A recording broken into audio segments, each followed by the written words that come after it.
Welcome to Proclaiming Justice, a podcast from PJTN that focuses the light of truth on vital issues in today's headlines that impact every American. I'm your host, Laurie Cardoza Moore, founder and president of Proclaiming Justice to the Nations, and I'm here to educate, motivate, and activate you to action. I want to arm you with the truth and the facts you'll need to fight and preserve our constitutional republic and uphold the Judeo-Christian values our nation was founded upon. My name is Mark Halawa. I was born and raised in Kuwait to a secular Muslim. We called ourselves Palestinian. We had a Jordanian passport at the time, but we called ourselves Palestinian family. So secular Muslim Palestinian family. Lived in Kuwait like everybody else. All along, I know that my grandmother is Jewish, but I did not know that that would make me a Jew later on, 26 years of my life. So in school, there are a few types of incitement. To be honest, everywhere you turn your face is incitement. Incitement against Jews, Christians, this is the standard. Of course, everybody else also that is not Muslim, Hindus and Buddhists and whoever they want. Yet, back in my day, we went to school 6 days a week, and every day we'd have a Muslim class. It was not all incitement. Believe me, I learned a lot of wonderful stuff, like you should give charity, you should respect your family. Yet, the first verse of Quran, which we all recited every single day, crossing our arms and saying it verse by verse, I know it by heart and I'll never forget it. Give us the righteous path, the path that you have bestowed upon us, bestowed upon all the peoples, except those who went astray and those who God frowned upon. The explanation right under, and you'll see this in prints that are available in the United States of America, those who went astray are the Christians, and those who God frowned upon are the Jews. We are told the Christians, this is the double take. This is where people play around with the mentality and you could never get a straight answer. Christians are people of the book. Jews are people of the book. Wow. We got to respect and acknowledge these faiths. But at the same time, Christians back then and Jews back then are not the same as the people today. Christians changed their book, and so also Jews. But Jews have a double. Jews got frowned upon because of whatever actions that they've done in the past, and this and that, all these things that we are made to, like the golden calf, for example. So you automatically, day in, day out, with thinking about it or not, since you're a child, you think that those people are excluded, they're no good. When you see a Christian person, like my mom's best friend, this lady, her name is Diana, one of my mom's best friends, was from Lebanon, you would not take people like that 100%. Yeah, you just don't feel right. And in class also, when the teacher walks in, the Islamic studies teacher, Christians, of course, have to get out and just go sit outside in the sun or go to the library and read some books. Activities that are not too exciting for whoever, for children. So that's the average. Now, when there's a spiked, let's say when there's conflict in the Middle East, and I like to say this when I travel and I speak to people around the world, I tell them we had 2 TV channels, Channel 1 in Arabic and Channel 2 in English. We'd watch Channel 2 because we went to modern schools or Western schools. So we'd be watching our favorite show, and my dad would take the remote control from us. This is in the 80s, early to mid-80s. Take the remote control and switch on the news and wants to see the headlines. And usually you hear headlines like this: Zionist bullets have penetrated the body of so-and-so-year-old child who died slowly at a hospital. In other news, and they jump into other really irrelevant news, keeps you shocked. What did I just hear? What did he just say? My dad would give us the remote back, and we'd continue with our show. We're children. Our attention span is short. But yeah, I heard it. Now, when there are a lot of these news online, on TV, of course, nobody explains to you what was that person doing. Was somebody trying to stab the public or run people by a car or throw a bomb? Or why was he apprehended or shot or arrested by the police? Nobody explained that. But when there's a lot of this type of news, in other words, intifada or acts of violence here inside Israel, we'd go to the classroom, and sometimes with clarity, I know for a fact that some teachers will not be asking us for homework that day because they'll be busy telling us their own version of the story or the news. We had an Arabic language teacher. I never liked this guy very much, nothing personal, just an older guy, we never connected. So the Arabic language teacher walks in. He turns the seat upside down or backwards and sits down and looks at us. He goes, all right, today we're going to learn things differently. And he pulls in a map of the Middle East. I remember that day clearly because that guy changed the way I used to think of this conflict, and I felt like I'm plugged in. I understand the news. My dad never elaborated at home, but I kind of understood it now from this gentleman. He goes, look where the West, the Crusaders, and the Jews, and the United Kingdom planted the Jews in the middle of the Arab and Muslim world after breaking the Ottoman Caliphate, or like you like to call it in English, Ottoman Empire. I'm not sure how caliphate translates to empire, and planted the Jews right there between the eastern side of the Middle East, Asia, and the western side, which is Africa, so there would never be another Islamic caliphate established again. I'm looking at the visual, I heard the words, and it made absolute sense to me. Israel's right in between. If you cannot cross from Jordan to Egypt without going through Israel, oh my gosh, this is it. I finally understood. So you go through various steps of learning or understanding, if you want to call that learning or education.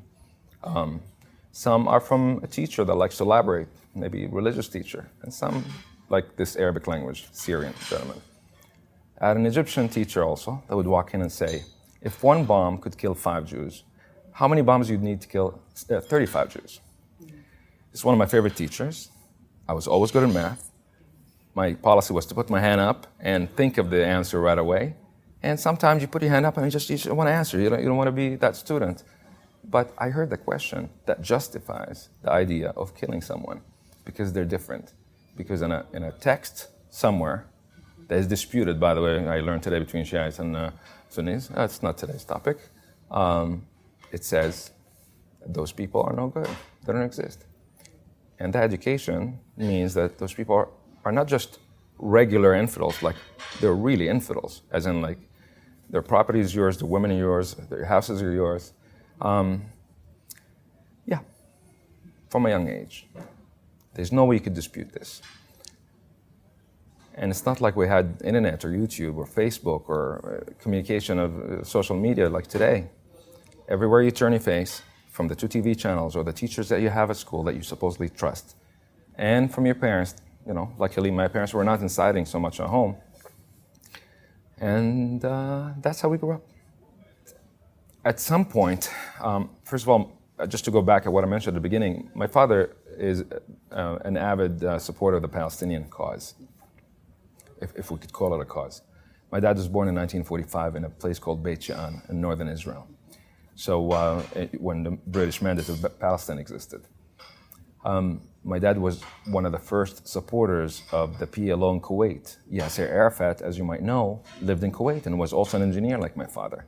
The PLO was established in Jerusalem long ago, long before, maybe a decade before, but it was dead. So this guy re-established it, and my father was one of the first 300 donors to give a portion of the salary to this gentleman, this charismatic evil gentleman. So since he was very involved in the Palestinian Liberation Organization and supported their activities, we were also involved as children. There was a lot of activities as children.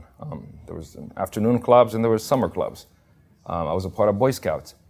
Because of my dad's connections sometime, I would want to hold a Palestinian flag. There's one big Palestinian flag and I want to be the guy holding it as a child. So I would ask my dad to ask people. I had to memorize poems glorifying martyrdom. I cried a few times. This is we were a part of let's call it a country club. There wasn't much of country clubs in Kuwait, but it was a club of some sort, like for our families. And usually I'll be playing around and doing activities that I like or pedaling one of these, little pedal boats. And this is what I do. But when there's an event and there's a lot of officials invited and there's a stage erected, I'm standing there dressed like a Boy Scout, practicing the lines I've been practicing for days, and just ready to just hammer it. And they tell you, just scream at the top of your lungs. So I sit down and scream, and you get emotional. You see all these people, and that you moved, sitting in front of you. Kuwaiti officials, of course. Kuwaitis are wonderful, generous people. God have blessed them with wealth, natural wealth, and they helped the Palestinians immensely. So this is to answer one part of your question. What was a trigger? There wasn't one specific trigger, but there were many. I'd like to mention this one simple one. When the Gulf War happened, we're on vacation. Then we had to go to Jordan because we had an apartment there. We went to our apartment in Jordan, took off the covers from the couches and the TV, and I turned the TV on like any child would do. I was 13 years old in 1990. And I'm flipping channels. There was a couple of Jordanian channels, and there was another channel. Later I would discover there's 2 Israeli channels, but there was another channel with Sesame Street, and the characters were speaking a language I was not familiar with. I thought it's Kurdish or Persian. It was close to Arabic, but not Arabic. And I watched and listened, and it looked different. The characters looked different. And then somebody said shalom, and it was like a bomb fell out. I was so scared, and I wanted to turn the TV off. I discovered I'm watching Israeli TV. Slowly, Israeli TV became one of our favorite TV channels at home. All of us, the whole family, including my dad and my mom, would watch only Israeli TV. They had great broadcasting. But what I liked more in Israeli TV than the normal shows, The Simpsons and the movies and all the good stuff, was commercials, Israeli commercials. I always liked commercials. Many people like commercials till today. But in Israeli commercials, you would see Israelis. You're not seeing American actors. I'm looking at Israelis, moms, children, fathers, young kids acting and behaving and doing things that make them look happy and lovely and enjoying life. Mothers are hugging their children. People are just laughing. Maybe they have to do that in front of camera. I don't know, but it was just mesmerizing. What about the shape-shifting people? What about those evil infidels that are planning day in, day out to kill me? And we have to go defend. You always feel like you have to defend. Now, I was a child, and I said this in the United Nations last year, 2017. A part of our education was to learn the types of jihad out there. And this exists today, or this kind of echoes in America. You see a lot of children behave in a certain way, like they are seeking their own version of jihad. We were told there's 3 types of jihad. Jihad by the sword, for those who can, the strong ones. Jihad by the money. You go and sponsor a person to go to war. There was always sponsorship advertisements in the newspaper in Kuwait till not very recent, not long ago, sponsor a fighter to go to Afghanistan or Iraq or any of that stuff. And also, the last one, if you cannot do either, there's jihad by the heart or by the mouth, which is you say things, you wish well to the jihadists or the fighters, you wish ill against the enemies. So each one of us, after our classroom, when a teacher explains to you the types of jihad available, you think to yourself, I wonder who in my classroom, that guy's father is rich, he probably could sponsor. This guy's a big guy, he could go fight. I wonder what my kind of jihad. So unfortunately, I see these trends today in the United States of America, especially on campuses, by students who just also incite and mention the worst things that I've learned as a child, still being mentioned today in the United States of America, that poisons the minds of idealistic, simple children. There are children, after all, 18, 19-year-old kids that go to university, and they don't know any better, and you get caught. They tell you stories, and suddenly you have a lot of friends, and you fall into the hoopla. Next thing you know, you hate America, and you're starting to, all of what you see on TV. I'm not trying to simplify things, but I don't see it any other way. I went to university in Canada. I traveled America extensively. I just came back 2 days ago. And it's just sad to see what we suffered from as children and what we ran away from the Middle East we ran away to find a good life or better life in the Middle East. And now we've seen this poisoned in a way where our children could be sucked into either a jihadi brainwashing or a hateful anti-Semitic act or anti-Canadian or anti-American activity, which is just sad. But there are people that know how to work. They know how to teach and know how to incite. I went to university in Canada between 1999 and 2004.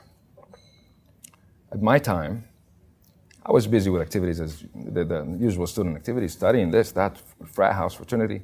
But then I noticed there were people lobbying on campus, call themselves Palestinians, call themselves, pro-justice and freedom and human rights. None of them were Palestinian. I was the most Palestinian out of all of them. And they would just recruit and talk, and they catch those, simpleton students, and they just tell them a version of the story. And they have programs that have been worked on. I never knew who organized these things.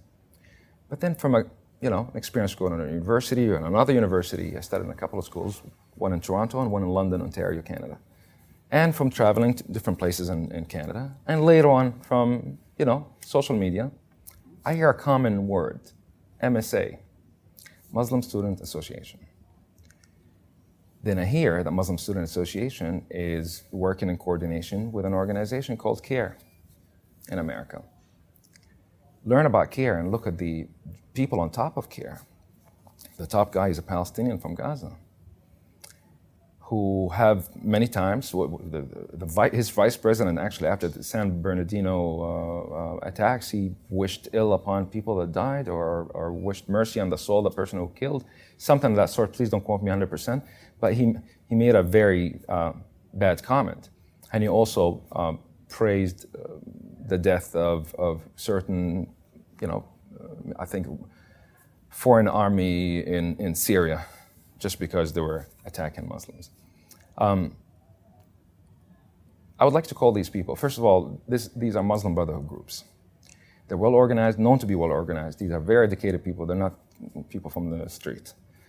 But they have a goal. And that goal goes beyond borders. That's why they were banned in every single Muslim country, an Arab country. The majority of Arab and Muslim countries, specifically the Gulf and the heart of the Arab world, have banned them. Egypt have banned them. You probably remember what the Muslim Brotherhood did in Egypt. Jordan, they're not allowed to do any activities. Muslim Brotherhood are running Gaza today. Hamas is the military arm of the Muslim Brotherhood. In Saudi Arabia, the United Arab Emirates, Bahrain, they're banned. Qatar happens to be one of the main funders of the Muslim Brotherhood. And the soft power, and a topic that is not ours for today, but the Muslim Brotherhood, from what I understand, is running freely and collecting the most amount of funding and all that stuff in the United States of America. You got a couple of guys with a serious legal team on their hands, go on and say, hi, we represent Muslims in America. Many Muslims say, oh, hey, 1 second, was there elections? Somebody told me anything? Who told you to represent me? Same thing in Gaza, and same thing in Egypt. So there's a branch of CAIR also called ISNA, Islamic Society of North America, who one of my uncles lives in Florida, happens to be one of their supporters, unfortunately, a very successful businessman. Got praise from them. He has pictures on his Facebook with them. I was in Miami Beach speaking a few months ago, and a gentleman showed up, identified himself as being someone from ISNA, and he said, my aim, big smile. I just really took him at the value of the word he said. I'm looking to create partnerships with Jews and Muslims, and perhaps I would need your help. I'm like, yeah, absolutely, with pleasure. Give me a card, give me a name. I took his name and Googled him. He's an legal executive advisor for CAIR, or the board of directors of CAIR. This is a top guy. He had a secure clearance from your previous administration, and he appears on CNN often. And this guy is no small fish. So I call these guys, unfortunately, that you have in America, the new type of jihadists of today, the modern jihadis with a smile. They wear suits, they put a smile on, they nod your head to anything you tell them, but they look to advance Muslim Brotherhood propaganda or Muslim Brotherhood divisions within the country. You start telling people how to act and what washrooms to use and things of that sort, advise the government on. I hope people wake up to the fact that CAIR are not the representatives of Muslims or peaceful Muslims. There's a lot of wonderful people that just want to assimilate, ran away from Middle Eastern woes and problems. And they just want to live. They just want to work and make a decent dollar and give a good education and food and shelter to their children. They don't want to see any of that in the Middle East. Now, if those families were successful in avoiding people like the MSA on campus or CAIR or ISNA that get involved and say we represent you, would their children avoid them? You never know.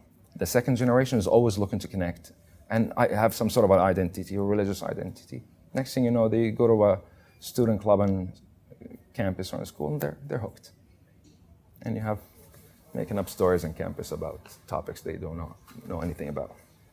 Like Qatar has a propaganda TV channel called Al Jazeera, they also bought a whole bunch of news channels. Some of them I don't know what they're called, and some of them I might read here and there and believe what they're saying. Similarly, on campus, the groups that are influencing children, kids on campus, it all started with the MSA. That was the biggest group, Muslim Students Association. But then you hear about all these smaller groups that become bigger that sometimes are not even remotely connected to the word Islamic or Muslim. For example, Students for Justice in Palestine. There's the Jewish Voice of Peace or something like that. You have some secular human rights and some even gay and lesbian that are supporting certain agendas that really is against them. These people are fooled by this kind of activities. I'm not sure exactly how do people organize, but I assume that Arab-speaking students and Muslim-speaking students, like Arabs from the Arab world of the Middle East, and Pakistani, Bengali, and those guys, those people form the foundation of such organizations. And of course, their friends and others. You invite your friends from class to events. Everybody invites 2 or 3. Next thing you know, you have a big party. And you tell people when you want to tell people, and you choose people who you think are vulnerable, not smart enough, and they don't know what's going on. Buy them pizza, they will come over every day. If somebody bought me pizza at university when I was a young guy, I would probably go every day. And next thing you know, you get routed up and you be active. In my school, in Canada, in Toronto, I was a graduate student. I was not spending a lot of time on campus, but every now and then I would go. And I see there are, problems and pro-Palestine, pro-Israel groups. And I want to go and see what is going on, because I hear a lot of people are ganging up on Jewish students, and things were violent a little bit, and slashing tigers and pushing people, intimidating, yelling at people, swastikas in washrooms. This is in Toronto, at York University. So I went a few times, and I saw this, a bunch of really nice kids. I don't know where they're from. I don't know, Jewish or Christian. Canadians, just average, good kids. And they're trying to say, no, but look, there were missiles fired at Israel. Israel responded. And they were citing United Nations resolutions, all that stuff. And they were speaking to a girl. I'm looking at that girl. I'm like, isn't that my neighbor from my building? She's pretending she's Palestinian. She got nice curly hair. I was like, she's not Palestinian. 1 second. She's Afghani. Her name is so-and-so. I met her. We knocked on the door. She found my cat one time. I went, and I put her at the spot. I'm like, hi, Khalida. How are you? You pretending you're Palestinian today? And giving this guy a hard time. This is, geeky kid, and he's probably missing his class, trying to cite for you, looking at documents, cite for you which United Nations resolutions were broken, which not. This is not right. And there are others that, big boys, their job is to agitate and come and intimidate you. So if you have an opinion, you would run away and don't want to discuss. And it just goes like that. And the groupies expand. Look, there's either funding for this from outside, that people will create their own non-for-profit and their own little world to push with this. And some of them are associated with CAIR and Islam, openly, like the Muslim Student Association. They're in every single campus almost, in every state in the United States of America. Those are the same guys that will learn the violent version of Quran. These guys are Muslim Brotherhood. They don't joke around. Look at the motto, read the motto yourself. Jihad is our way. Martyrdom is our way. That's their motto. And they are based in America. Look, without concrete knowledge that I would have concrete evidence, from the signs that I've seen on Facebook or from the internet, signs that I've seen coming from Gaza, supporting Black Lives Matter, for example, or in Ferguson when things first started, and I would see a big sign, I think it's a famous one, you could find it on Google, from Gaza to Ferguson, freedom, liberation. So there are people that plan, they know how to plan. So they play on racial sensitivities, on gender sensitivities, on things that divide people. Since when there was a black and white in America? Since when there was just men and women and other and this and that, and we'd have to. But once you get in and you start putting these divisions in, this is when your neighbor starts looking at your neighbor, you're thinking, who could he be? And the unity breaks down. And this is what those who want, to destroy America and chanted all our lives, in mosques. I heard them all my life chanting "Death to America" and "Death to Israel." They want to destroy America. It's their thing. America's a great Satan. They see their success in weakening America, get America busy with its own internal strife, and so they could just go and wreak more havoc in the Middle East. Look, I came across a publication that was put forth by Bridget Gabriel, if I'm pronouncing her name correctly. I think she has an organization called Act for America that details the long-term plan. What are you going to do in America? And it's no joke. You could find this online. People are planning slowly, just to disintegrate the society and create havoc. I mean, I don't think they're going to succeed. I mean, maybe at a limited level, but at long term, I don't think they'll succeed. America is stronger than their simple mind thinks. But when you have that gentleman, like that guy who showed up in Miami Beach to a synagogue and goes, "I would like to create partnerships." I mean, some others might say, "Yeah, great. How much are you going to pay me a month?" Or "You must be a great fella. Let's do this." And gullible people, there are different type of people out there. That's why you find organizations that are run by Jewish people that are anti-Israel, like never I've never imagined in my life. One of them is a son of a senator. I forgot his name. I could recall his name a little bit later. Who even created his own little prayer book and a little way of praying in Judaism, and like just some weird stuff. And he's like the main spokesman for the boycott campaign of Israel. I mean, what is your business? How is it of such interest for you? What happened to you as a child? Who got you? How much do you get paid? And he was just he couldn't shut his mouth for many years until there was a switch in administration. And he just not sure why. He just shut up. Why not? On an individual level, I believe there's a lot of great people out there. When I first discovered Judaism, and I discovered that I grew up with hate, and I wasted my life with hate, and just was consumed with all of this instead of being consumed with better stuff. I became resentful and hateful also. Unfortunately, I fell into it. But then slowly I started opening my mind and eyes as I traveled and I saw different people. People are different. Organizations are the ones I would be scared of. To know who these organizations are, who's funding them. BDS, one of the first paychecks I received to BDS was from the wife of the previous Emir of Qatar. And there are documents to prove this, and I'm happy to send you the document if you'd like to include it in this show. There are people who are looking to create trouble, and they use these tools. A normal hater, let's say not a normal hater, like a simple hater on the street might say a thing or two bad things to others or act foolishly. But to organize such a big campaign and distort facts in an organized way, like, for example, this woman Linda Sarsour does. Linda Sarsour, one of her cousins, last name is Sarsour also, was detained in an ISIS cell in Saudi Arabia, 2016, 2015. She doesn't come from this, intellectual world that we think she comes from. And she likes to just jump in each topic, give her own point of view. But she's a Muslim Brotherhood supporter, staunch Muslim Brotherhood supporter. Does she work with CAIR? Does she know CAIR? I'm not sure of the detail. I know she likes Farrakhan also. Absolutely. But just, unfortunately, I feel bad for the honest, decent Americans that feel for a cause. That's the American value. I'm going to fight for you, even if you live across the world. I learned that growing up from watching TV. I like looking at Americans. How amazing could that be? And you have freedom to say such a thing. In the Middle East, you don't have much freedom. You say the wrong thing about the wrong political factor, you'll be yanked from your house, or somebody will knock on the door, tell you, hey, I'm watching. But Americans, they have the freedom. Instead of choosing the freedom to just be selfish and think of their own life only, no, they're going out to help others. That selflessness of America is really attractive.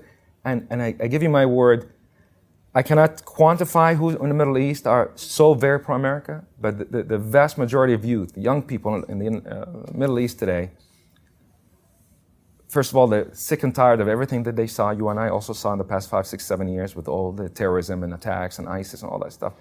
People appreciate what America stands for. People pray for America. Please stay strong. Please have our back. Please go fight the bad people. And there are those who are moving the scene in the Middle East in an evil way, trying to distract attention. Sometimes they create trouble in Libya, sometimes in Syria, sometimes in Egypt. And they pump a lot of money into this. And they have a lot of money gushing from the ground. Look, I was in the position of those young people. When I went to Canada for the first time, I didn't know anything of where I would go in the future, what, if I would be spiritual, if I would follow religion, I didn't think. I thought, I'm in North America, this is a great opportunity, I'm gonna study hard, work hard, make some money, and get some education, and just, build a family and build something good. Also, I was tired in the Middle East, although there was none of the terrorism and all that trouble. So I tell these guys, and they're brothers and sisters of mine. I could have grown up with these, kids or young people or middle-aged people like myself, and if I see them, we'll probably have a wonderful discussion or a good relationship. We'll understand each other. Well, I'm going to tell them, actualize where you are. Wake up in the morning, look around you, look at the people that opened their hearts and the countries and trusted you. There's a lot of trust in North America. Just take advantage of that in a good way. Distance yourselves from the bad guys that are trying to, gather you under an umbrella of religion. Be doubtful. Why are these guys pushing that far? What's their agenda? Leave extremism behind. You like religion? You want to connect to God? Great. I'm happy. As a matter of fact, I would have more to talk to you about if we were connected. But just does not mean hate. Does not mean you're going to bring the same hate and start calling people or designating people as, those who went astray and those who got frowned upon, and stop pointing fingers. Oh, all Christians are evil, all Jews are infidels, all this, they die. And none of that stuff. We are today in a different age, 21st century, and we have opportunity to build and create and reclaim your religion. Make whatever you want out of it. And people will be celebrating for you. You'll have donations from your next door neighbor if you built a community center, or if you had an event, or if you were in need for some reason. Remember that, without having to be in need. Remember that there are people here that are like family. The social fabric of America allows this kind of cohesion between people, despite their religion. Maybe somewhere else we came from, we categorize people on their religion or their background. So stay away from CAIR. Stay away from ISNA. These guys are just puppets that other governments are using to distract America and to divide America. You want a strong America. You want a vibrant America and stronger than ever in order to repel the evils of today. We live in a dangerous world, and things are not exactly what we see. Laurie, this is a serious question. Obviously, I would advise parents to connect with their children and educate their children a little bit and make them be aware. And also, the younger people, if they watch the show, I would tell them, when you go to university or you go to school, of course have friends. It enriches who you are to have a variety of friends around. But be aware of those who push their agenda on you, those who go out of their way to invite you to events under organizations, who want you to go to marches and start handing you signs and get you in, they want a head count. And be aware of who these guys are. Also, learn about your roots. Learn who you are. Connect with who you are in order to know which direction you're going to carry on in the future. America, like they say, is a melting pot. I like to also see it, like Canada also, as a mosaic of cultures. And it's a beautiful thing to meet people from various backgrounds, see various foods, various this, various that. But know who you are and where you stand. And like everybody's interesting, you are also interesting to others who are looking at you. Just be aware and know that there are those who are well-funded, and they are looking after you. They want to find somebody like you and drag you into something that you probably do not want to get into. We all saw on TV the past few years, some people were Americans and some people were just an average people from a small town in the United States of America, will end up being dragged into whether a terrorist attack or a terrorist act or bombing or brainwashed into something. Or average outstanding kids, some of them went to Harvard. And somebody will brainwash you. The mind is a strong tool. And things that people tell you, the reason some doctrines lived for so long is just because it's powerful and strong. Now, powerful in which direction? You and I might not know until you experience it and you start bubbling inside. I went through this, and I'm going to tell you from personal experience. As a child, I wouldn't think twice. Certain people were just out. They did not exist. And if they vanished in front of me, I would have probably not have felt bad or anything. It's just how you're brought up. I know it sounds, radical, but this is how it was. And this is the part where I feel horrible for life being lost growing up. I could have enjoyed more of life and looked at my neighbors differently and not waited and joked at, Christian students leaving the classroom and going out to stand in the sun and play soccer. I don't wish upon anybody in the Middle East or the world, but specifically the Middle East, because I'm close to the Middle East with language and experiences. I don't wish on anyone to go through any of the experiences I went through, or the more radical ones. Thank God my parents were secular. My dad did not like religion whatsoever. But some people, the majority of people, grew up in religious homes, and their neighbors are religious, and the other guy are religious, and you don't distinguish who's who. I thought of myself, I would like to share my experience with Arab speakers. A lot of news and media and focus and NGOs are focused on English speakers around the world, or even Europe, but nothing in the Middle East, or not much on the Middle East, except official news. So I created a non-for-profit. I called it Halawa Initiative. And I started making videos. I made a few videos, and I see a lot of good response from people, hundreds of thousands of hits. Sometimes people are scared to comment, but I see a lot of this, thumbs up, keep going, more and more, don't stop. So I went and created a non-for-profit in the United States, and I thought to myself, I'm just going to do this, raise funds, make a studio in my house, and just put videos out there. And also I speak at synagogues and churches and speak around North America, share my vision in order perhaps others would understand what I'm saying and also continue with this way of thinking. Let's just approach people, but at the same time, not forget who we are and educate people about the dangers that are either away from us in a different country or in our neighborhoods. I must say, I'm asking everybody that watches this not to be paranoid or scared of your next door neighbor. People are like us, flesh and blood, and they just want the same things we want for our children most of the time.